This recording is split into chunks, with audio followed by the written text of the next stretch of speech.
저는 그저 목이 말랐을 뿐인데. 사람들은 저를 짐승보다 못하게 대했습니다. 이제 손을 씻어도 소용없습니다. 그날 밤 그는 자신의 손에 묻은 피를 보며 알았습니다. 이 일을 계속하면 죽을 것이고 그만두어도 죽을 것이라는 사실을. 한양 서쪽 끝, 사람들이 더러운 땅이라 부르는 그곳에서 그는 떨리는 손으로 칼을 닦았습니다.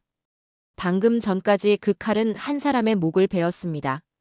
국가가 명령했고 백성들이 지켜보는 가운데 그는 사형을 집행했습니다. 하지만 그 순간부터 그는 더 이상 사람이 아니었습니다. 조선 사회는 이 직업을 법으로 금지하지는 않았지만 이보다 더 잔인한 방식으로 처벌했습니다. 사회적 죽음이라는 형벌로.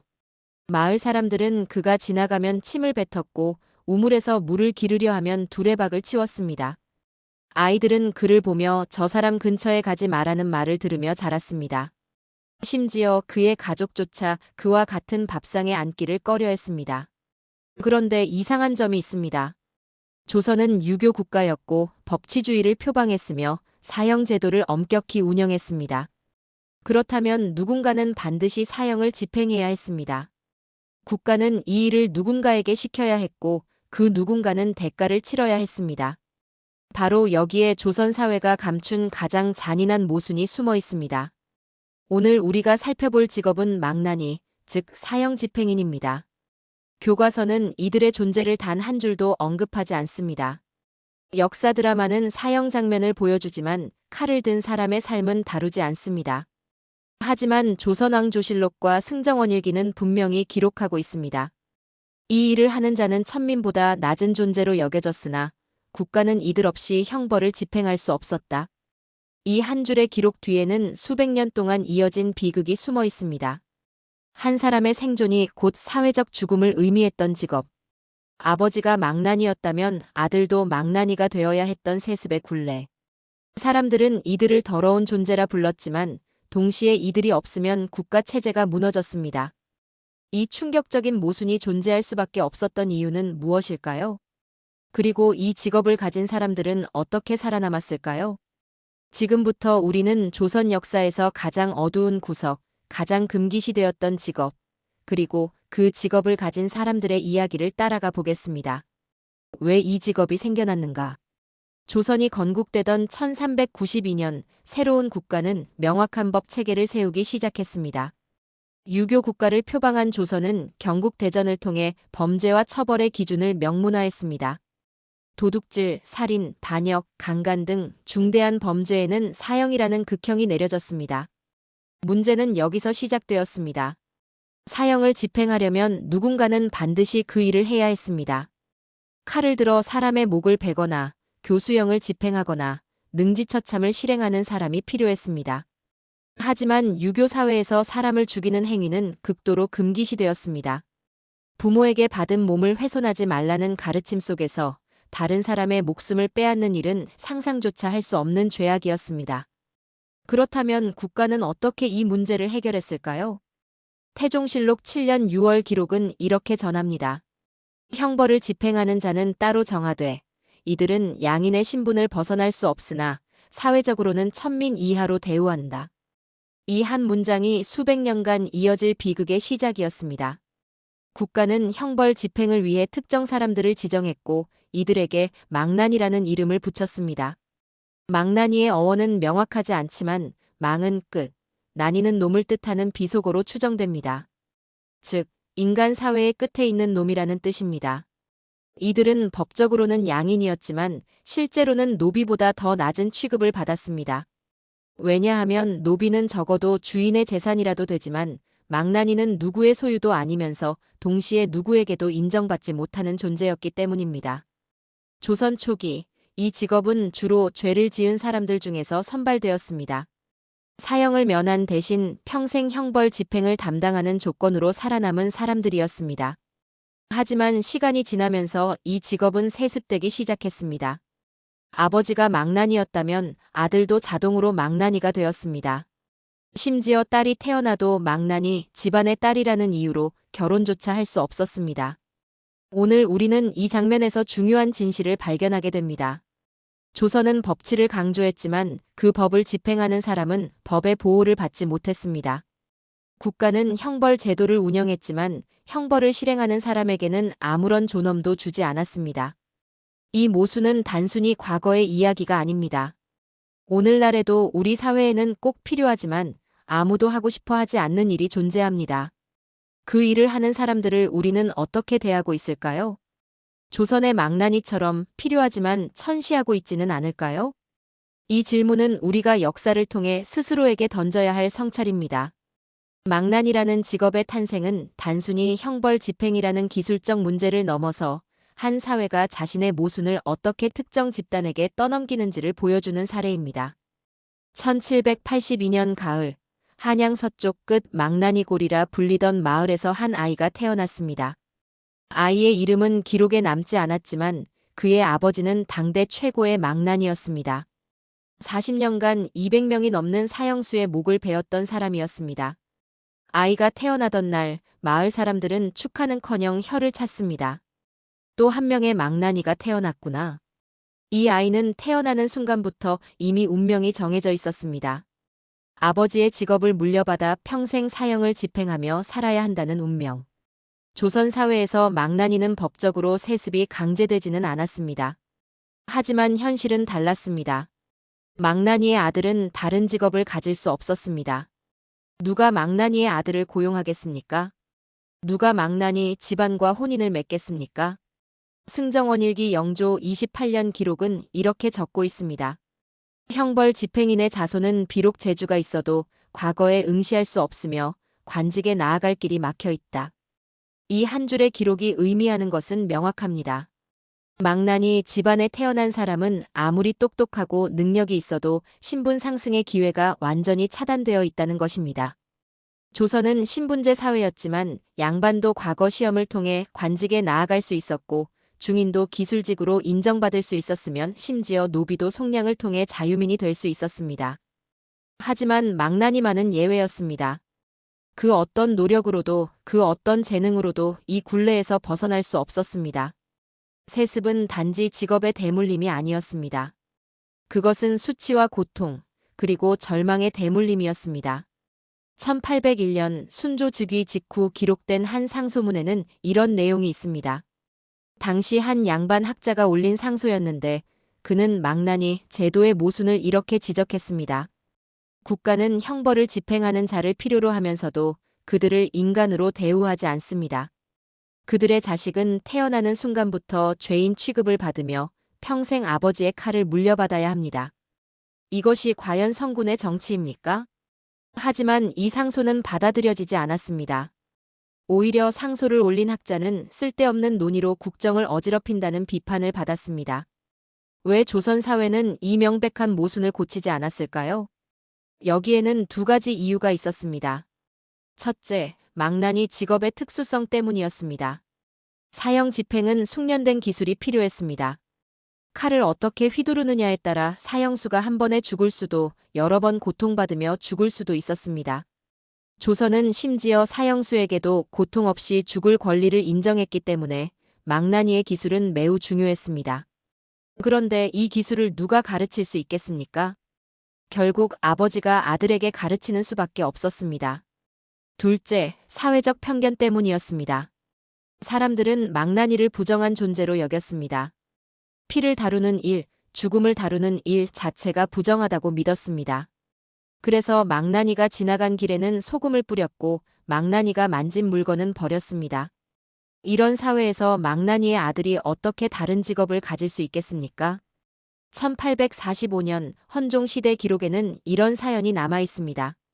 당시 30대 망나니 한 사람이 자신의 아들을 데리고 관아에 찾아왔습니다.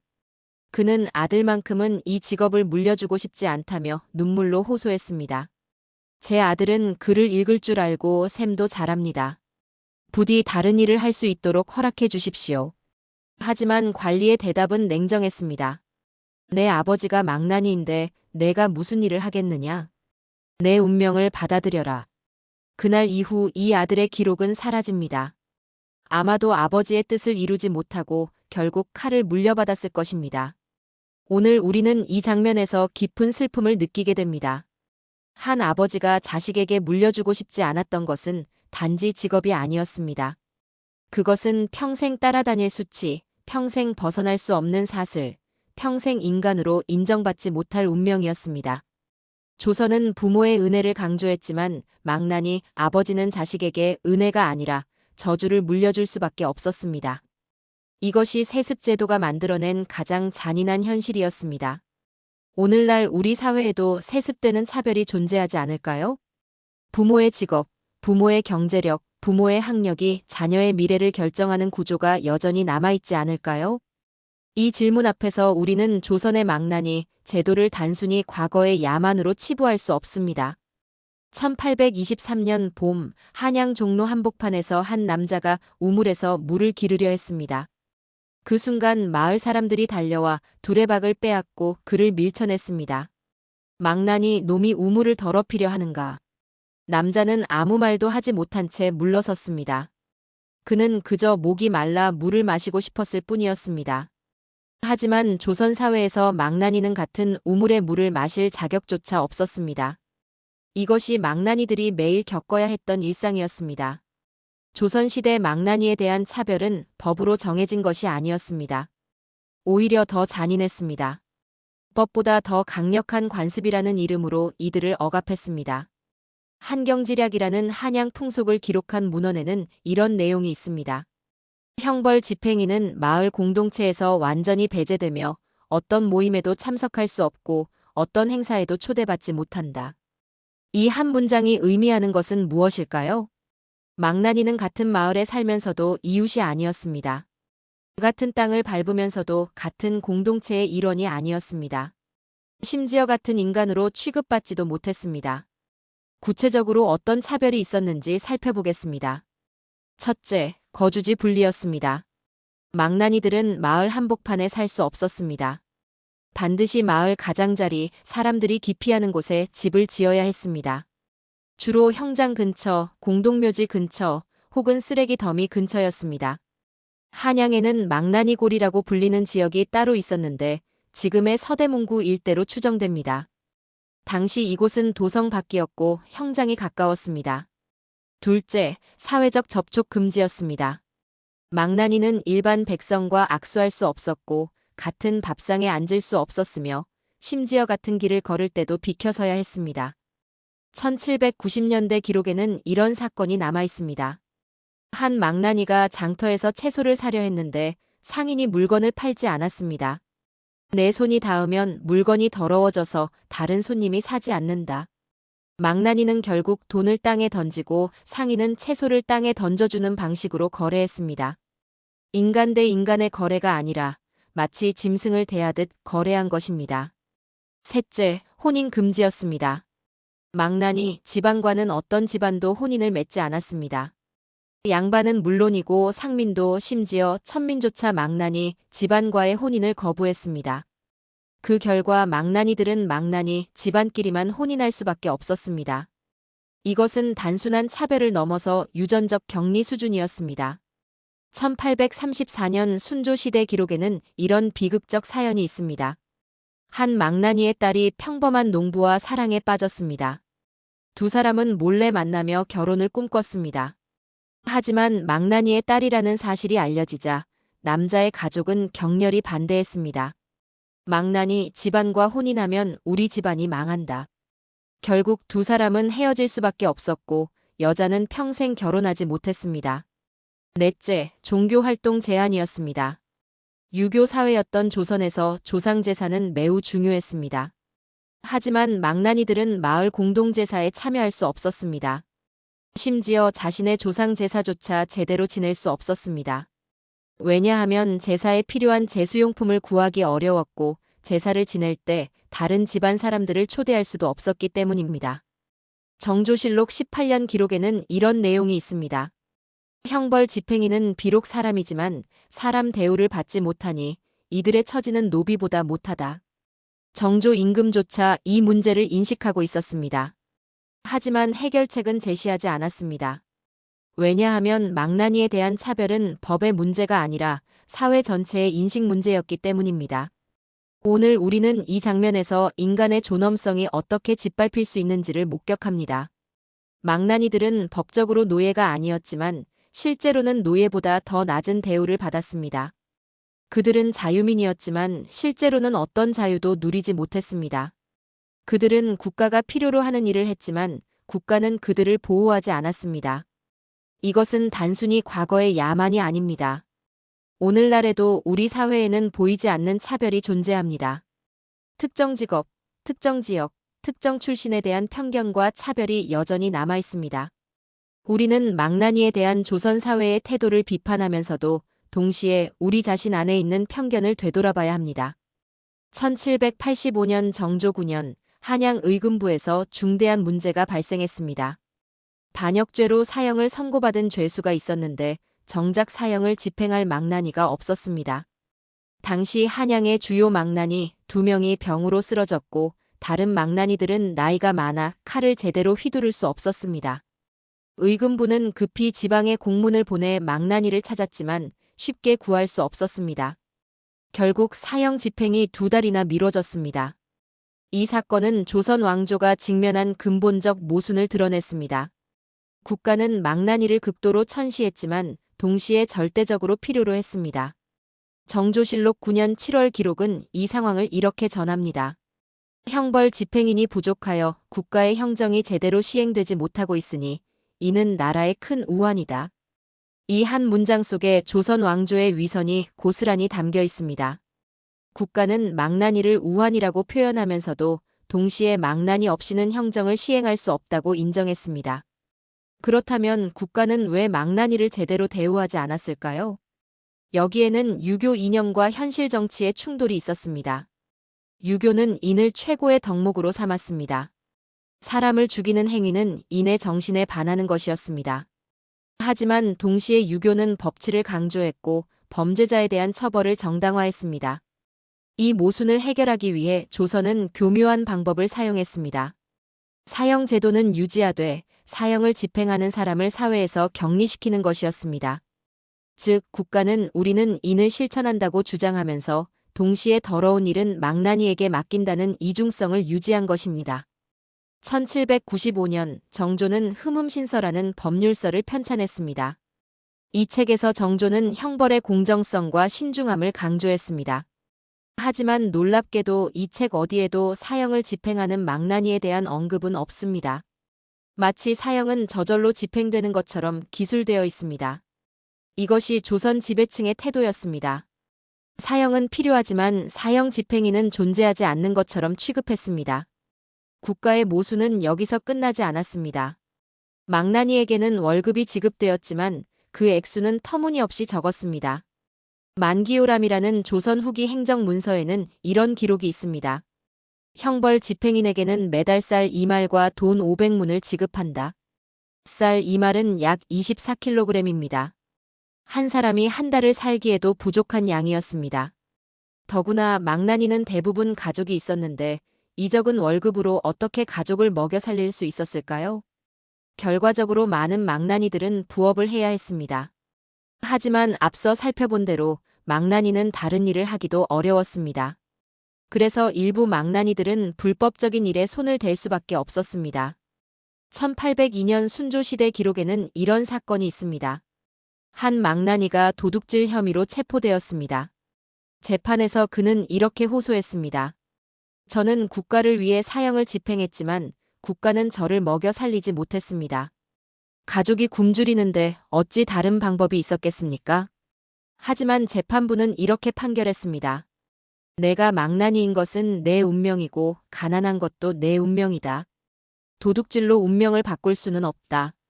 그는 곤장 80대를 맞고 풀려났지만 며칠 후 상처가 악화되어 죽었습니다. 국가는 그의 죽음에 아무런 책임도 지지 않았습니다. 오늘 우리는 이 장면에서 권력의 위선을 목격합니다. 조선은 스스로를 성리학의 이상국가라고 자부했지만 실제로는 자신의 더러운 일을 특정 집단에게 떠넘기고 그들을 버렸습니다. 국가는 인을 외쳤지만 망나니에게는 어떤 인도 베풀지 않았습니다. 국가는 의를 강조했지만 망나니에게 정당한 대우를 주는 것은 의롭지 않다고 여겼습니다. 이것은 단순히 조선만의 문제가 아닙니다. 오늘날에도 국가는 특정 일을 누군가에게 시키면서 그 사람들을 제대로 보호하지 않는 경우가 많습니다. 위험한 일, 더러운 일, 힘든 일을 하는 사람들에게 우리 사회는 정당한 대우를 하고 있을까요? 우리는 그들을 필요하지만 천시하는 태도로 대하고 있지는 않을까요? 이 질문 앞에서 우리는 조선의 모순을 단순히 과거의 문제로 치부할 수 없습니다. 1812년 순조 12년 겨울, 한망난이가 관아에 특이한 청원을 제출했습니다. 저에게 형장 근처 땅 한 떼기를 주십시오. 채소를 키워 팔고 싶습니다. 관리는 이 청원을 거절했습니다. 내가 기른 채소를 누가 사겠느냐? 망나니의 손이 닿은 것을 누가 먹겠느냐?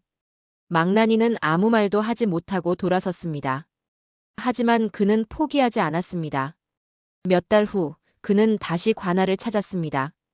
이번에는 다른 제안을 했습니다. 그렇다면 공동묘지 관리를 맡겨주십시오. 무덤을 돌보고 풀을 베는 일이라도 하겠습니다. 이번에도 거절당했습니다. 공동묘지도 사람들이 찾아오는 곳이다. 내가 거기 있으면 사람들이 불편해한다. 이 기록은 망나니들이 직면한 잔인한 현실을 보여줍니다. 그들은 살아남기 위해 무엇이든 하려 했지만 사회는 그 어떤 기회도 주지 않았습니다. 그렇다면 망나니들은 어떻게 살아남았을까요? 증보문헌비고라는 조선 후기 백과사전식 문헌에는 이런 기록이 있습니다. 형벌 집행인은 월급만으로 생계를 유지할 수 없어 죽은 자의 재물을 가져가는 관습이 생겼다. 이 한 문장이 의미하는 것은 충격적입니다. 망나니는 자신이 사형시킨 사람의 옷이나 소지품을 가져갈 수 있었습니다. 이것이 일종의 추가 수입이었습니다. 사형수의 옷은 피로 얼룩져 있었지만 망나니들은 그것을 씻어서 팔거나 입었습니다. 사형수가 가지고 있던 돈이나 장신구도 망나니의 몫이 되었습니다. 이것은 법으로 정해진 것은 아니었지만 묵인되는 관행이었습니다. 왜냐하면 다른 누구도 죽은 사형수의 물건을 가져가려 하지 않았기 때문입니다. 죽음의 기운이 서려 있다고 믿었기 때문입니다.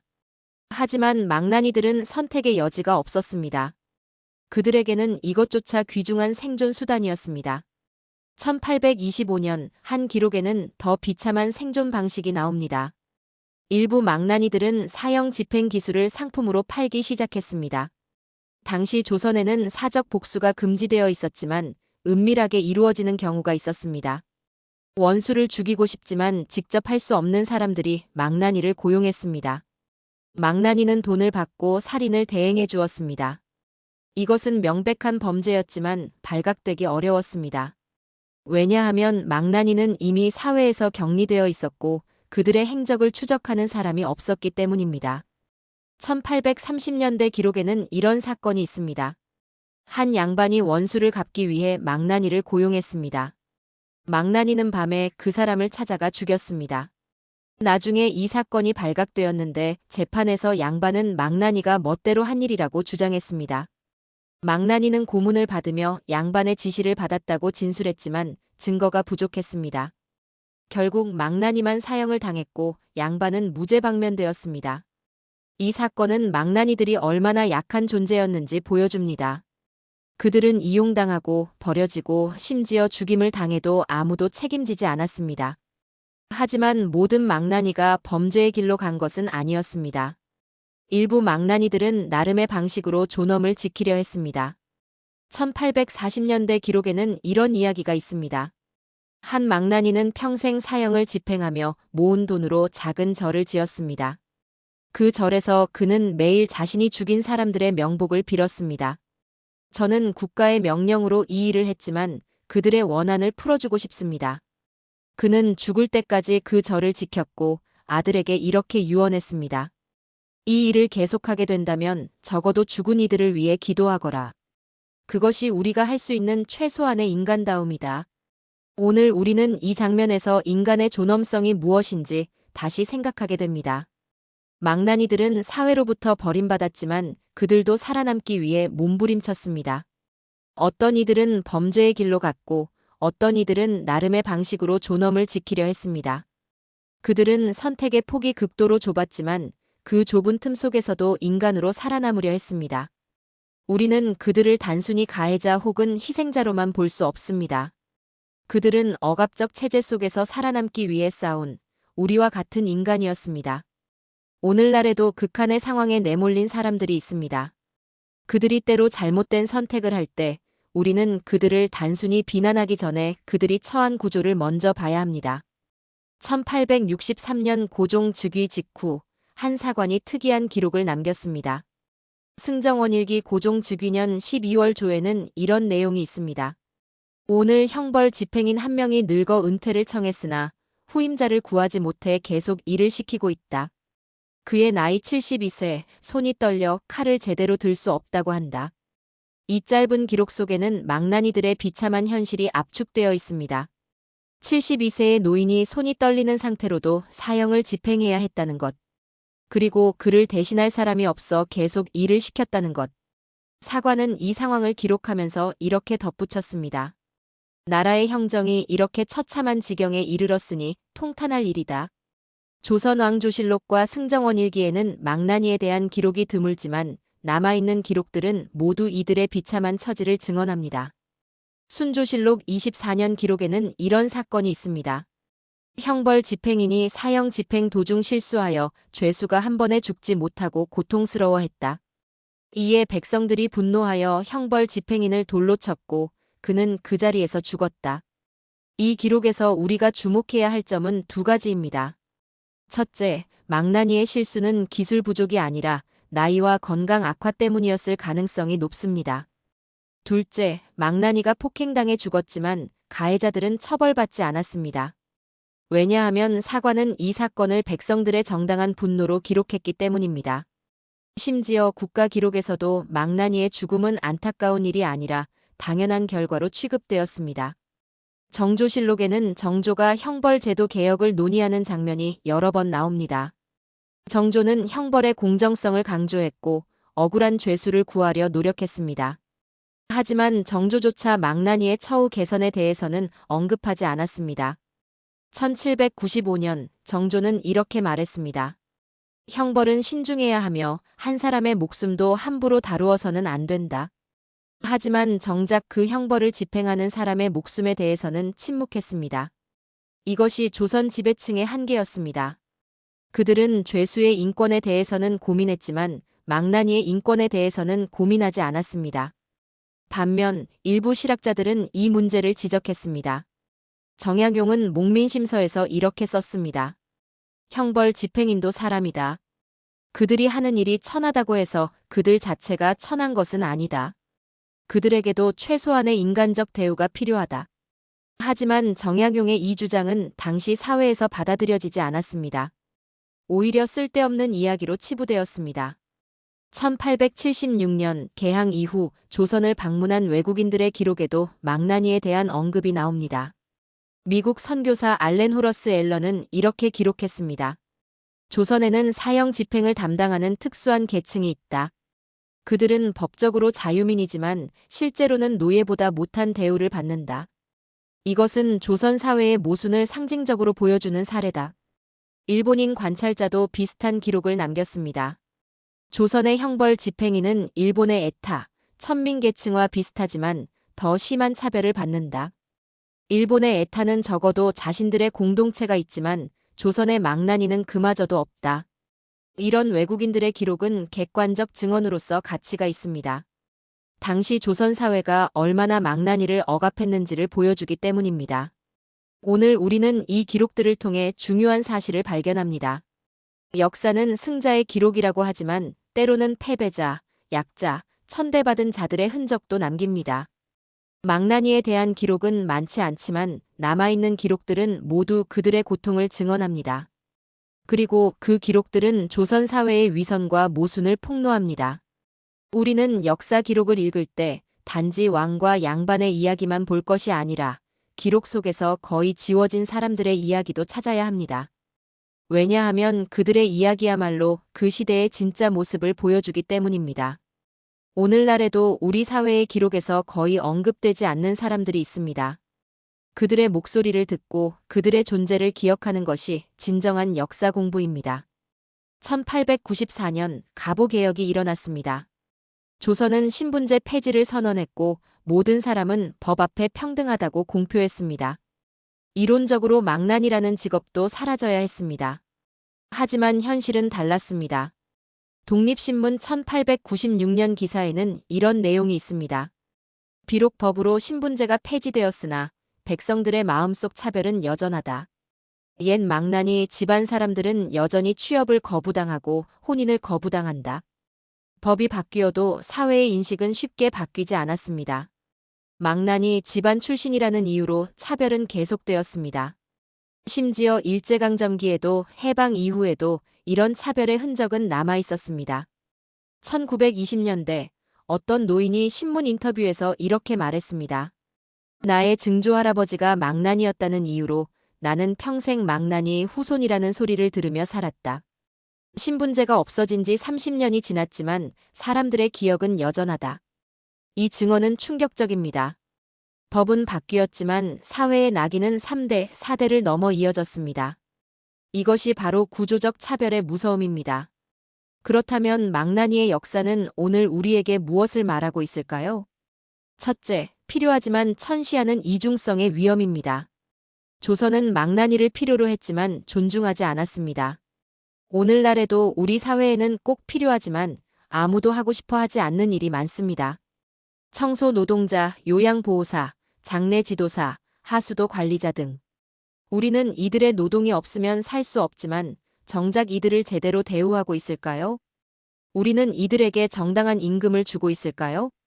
우리는 이들을 사회의 당당한 구성원으로 존중하고 있을까요? 만약 그렇지 않다면 우리는 조선이 망나니를 대했던 방식과 크게 다르지 않은 것입니다. 둘째, 세습되는 차별의 문제입니다. 망나니의 자식은 태어나는 순간부터 망나니가 될 운명이었습니다. 오늘날에도 부모의 경제력, 부모의 학력, 부모의 직업이 자녀의 미래를 결정하는 구조가 있습니다. 이것을 우리는 개천에서 용나기 어려운 사회라고 표현합니다. 하지만 본질은 같습니다. 부모의 처지가 자식에게 대물림되고 그 고리를 끊기 어렵다는 것. 우리는 이 문제를 어떻게 해결할 것인가? 셋째, 구조적 모순을 개인에게 떠넘기는 체제의 문제입니다. 조선은 사형제도라는 국가 폭력을 유지하면서 그 집행의 책임을 망나니 개인에게 전가했습니다. 오늘날에도 비슷한 구조가 있습니다. 사회적 문제를 개인의 책임으로 돌리는 풍조.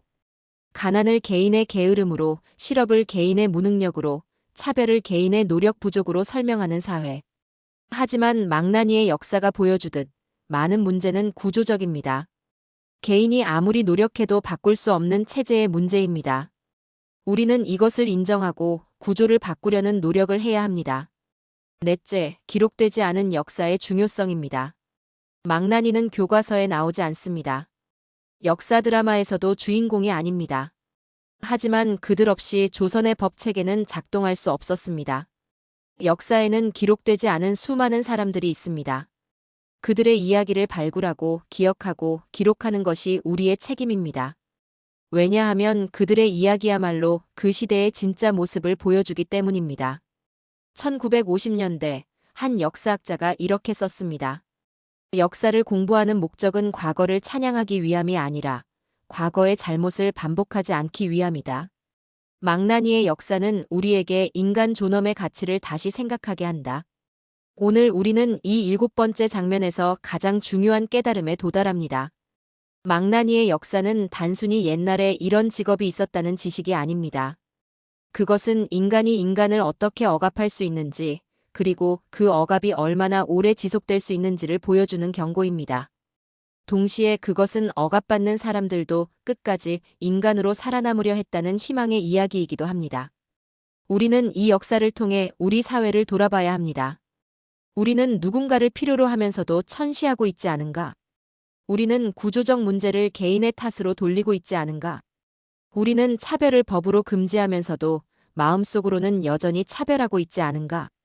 이 질문들에 정직하게 답할 때 우리는 비로소 망나니의 역사로부터 진정한 교훈을 얻을 수 있습니다. 역사는 과거에 머무르지 않습니다. 역사는 현재를 비추는 거울이며 미래를 만드는 나침반입니다. 망나니의 역사가 우리에게 던지는 질문은 이것입니다. 당신은 오늘 누군가를 망나니처럼 대하고 있지 않습니까? 우리는 지금까지 7가지 장면을 통해 조선시대 망나니라는 금지된 직업의 진실을 살펴보았습니다. 각기 다른 순간처럼 보였던 이야기들이 사실은 하나의 축을 중심으로 서서히 연결되고 있었다는 사실의 깊은 의미를 느끼게 됩니다. 첫 번째 장면에서 우리는 망나니라는 직업이 어떻게 탄생했는지 보았습니다. 국가는 형벌을 집행해야 했지만 그 일을 하는 사람에게는 어떤 존엄도 주지 않았습니다. 두 번째 장면에서 우리는 이 직업이 대대로 이어지는 저주가 되었음을 보았습니다. 아버지가 망나니였다면 아들도 망나니가 될 수밖에 없었고 그 고리는 끊을 수 없었습니다. 세 번째 장면에서 우리는 망나니들이 받았던 극심한 사회적 차별을 보았습니다.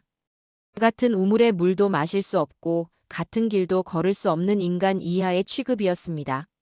네 번째 장면에서 우리는 국가의 모순을 보았습니다. 필요로 하면서도 천시하고 의존하면서도 버리는 이중적 태도였습니다. 다섯 번째 장면에서 우리는 망나니들의 생존 몸부림을 보았습니다. 그들도 살아남기 위해 싸웠고 나름의 존엄을 지키려 했습니다. 여섯 번째 장면에서 우리는 역사 기록 속 진실을 보았습니다. 실록과 일기는 비록 짧게나마 망나니들의 비참한 현실을 증언하고 있었습니다. 일곱 번째 장면에서 우리는 이 모든 이야기가 오늘 우리에게 주는 교훈을 정리했습니다. 당시 기록들은 이 과정이 우연이 아니라 체제가 만들어낸 구조적 억압이었음을 보여줍니다. 조선왕조실록의 표현처럼 작은 차별이 큰 억압을 만든다는 진실은 7가지 사건 모두에 일관되게 흐르고 있습니다. 이 선택들은 단지 개인의 불행이 아니라 한 사회 전체가 만들어낸 구조적 폭력이었습니다. 오늘을 살아가는 우리에게도 이 이야기는 중요한 메시지를 남깁니다. 역사는 먼 과거의 기록이 아니라 지금 이 순간 우리의 선택 속에서도 동일한 원리로 움직입니다.